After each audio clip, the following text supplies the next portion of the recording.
Okay guys, magandang araw. Shoutout dun sa mga nasa trabaho pa at yung mga papauwi pa lang. Magandang araw sa inyo. Sana hindi kayo matraffic. At yung mga papasok pa lang na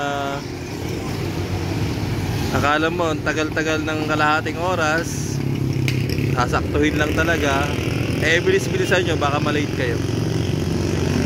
Okay guys, lagi naman nating sinasabi dito na ingatan natin yung katawan natin. Kasi alam nyo kung bakit ko sinasabi sa inyo yan. Yung panahon kasi natin dito madali lang. Ngayon kung bata ka pa, at tingin mo bata ka pa, kung 20 years old ka o 19 years old ka,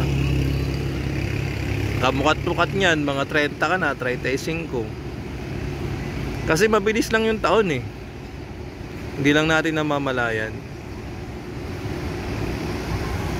Kung sa pagkain, habang bata ka pa, sige, gawin mo yung gusto mo, kain ng kain. Pero isipin mo kahit bata pa kasi ngayon, nagkakaroon ng sakit basta wala kang tawag nito, wala kang sa control sa pagkain. Andyan lang naman yan. Kasi tayo, ugali na natin mga Pinoy na kapag masarap yung pagkain, mamaya't mayain natin. Yan lang naman yung focus natin. Kasi bukod naman dun sa panlabas na gawain natin sa labas, kaya ba nang kontrolin kung saan yung tama at mali? Sabi ko pa nga, dun tayo sa makakabili tayo ng bigas. So, yung bang kwentuhan na may isa-isa, kaysa naman dun sa wala. Pag alam mong bulahan na lang na hindi naman kagaya ng mga 15 anyos, 14 anyos, 13 anyos na nakikipagbulahan na lang sa labas, pampalipas oras. Ngayon kung may pasok ka, iwanan mo na sila. I-adjust mo na yung sarili mo doon. Magandang araw sa inyo guys, doon sa mga nakakaintindi at nakakaunawa.